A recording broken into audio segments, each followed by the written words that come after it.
Have you ever tried to be kind to someone you care about, really kind, only to watch them shut down right in front of you?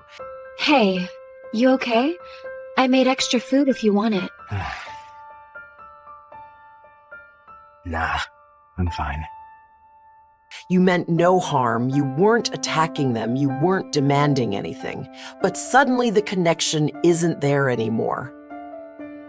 And if you've lived that moment, whether you were the one reaching out or the one shutting down, today's episode will give you words for what's happening.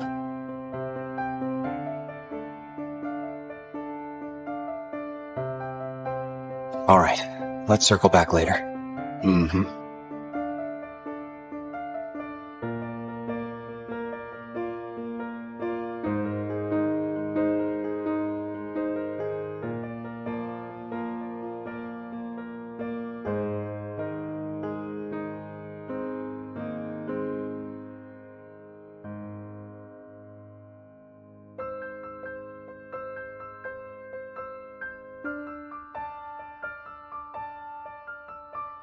Been there, done that.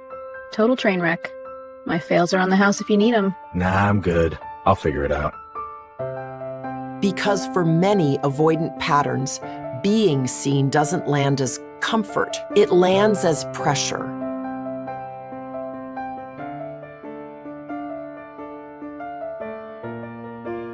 And once you understand why, the entire pattern becomes easier to recognize and easier to respond to without chasing, collapsing, or going cold.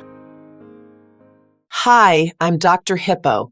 Welcome to Mind Master, your cozy corner to think, grow, and heal. Here's what we're going to do today.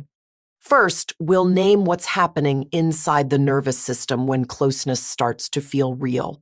Second, we'll look at two very common relationship moments that tend to trigger shutdown in dating today. And third, I'll give you practical tools, small, low pressure, highly usable tools to help you stay connected without escalating the threat response. And just to be clear, this isn't a diagnosis. It's not a label to judge people. We're talking about patterns, protective patterns that many people develop for a reason. For some people, closeness isn't just warmth. Closeness also implies expectation, and for an avoidance system, expectation is where the body starts bracing. Do you think you've ever really been in love? I think people like the idea of love more than the real thing.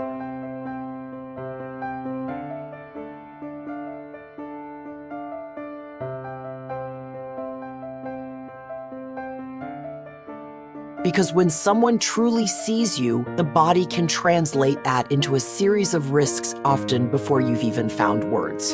You always tap your fingers when you're stressed. Something wrong? It can sound like this internally. Now I'm visible. Now I might be relied on. Now I might disappoint someone. I'm fine. Just need some air. I'll be on the porch. Now I might lose control of how close this gets. Hey, what if we do this every day? Share the sun, split the treats, be a real family? Nah, this is good. Right now? Perfect.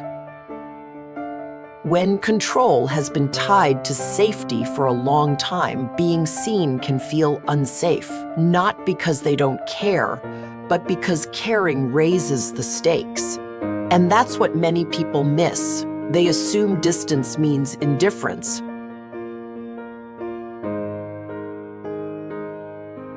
Mom? But very often, distance means my system is overloaded. I need to regulate. In attachment theory, often linked to John Bowlby, a lot of what we do in relationships is less about logic and more about what our system learned was safe. Your nervous system isn't making an argument. It's making a prediction. And if the prediction is closeness leads to pressure, obligation, or loss of self, then the system doesn't lean in. It protects. So the fastest path back to safe becomes less contact, less emotional exposure, less intensity. And that's why it can feel like they return when you back off, because distance lowers the pressure and their body relaxes. Now let's look at 2 moments that are extremely common in relationships and very likely to activate protective pullback. Not because the moments are wrong, but because the avoidance system can hear them as obligation. There's a moment when someone wants clarity, not drama clarity to a secure person. What are we? Is closeness through honesty. What are we now? But to a more avoidant pattern, it can feel like a contract. Must we really get to the bottom of this? Because definition implies expectations, consistency, responsibility, future. I'm just trying to be honest. To have some clarity. Is that so bad?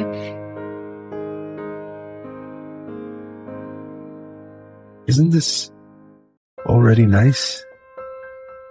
Why rush to define it? Why overthink it?